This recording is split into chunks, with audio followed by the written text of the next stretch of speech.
Le ministre, nous voici donc à la fin de cette rencontre.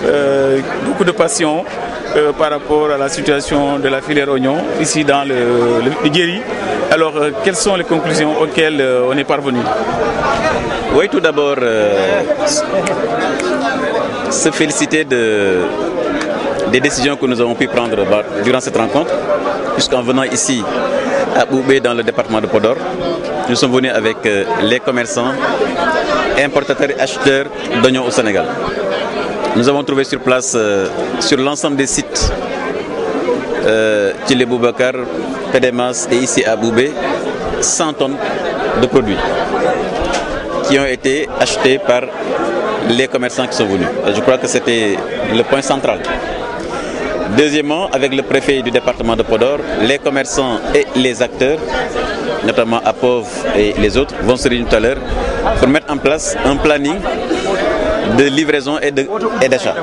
Donc ce planning sera mis en place cet après-midi. Et je pense que les 3000 hectares qui ont été emblavés ici dans le Podor, naturellement, leur production vont trouver acquéreur. Parce que je rappelle que chaque jour, le Sénégal consomme 800 tonnes d'oignons. Et donc 100 tonnes, vous voyez, donc c'est le 8e de la consommation journalière du Sénégal en oignons. Sur le monde, nous consommons 25 000 tonnes. Et rappelez que le gouvernement a mis en place un mécanisme donc de gel des importations depuis le 20 février.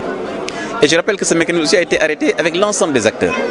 Peut-être l'année prochaine, nous allons optimiser encore ce comité de régulation pour que, voilà, qu'on puisse intégrer peut-être les quelques jours d'avance qui sont demandés par les acteurs.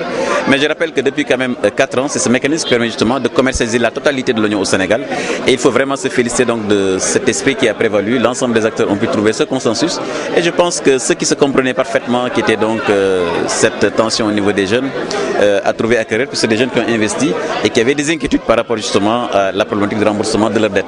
Et donc je crois que vraiment le fait de trouver les commerçants acheteurs du produit et que les commandes soient faites séance tenante ont permis quand même de rassurer nos populations et surtout d'envisager les prochaines semaines avec beaucoup plus de sérénité.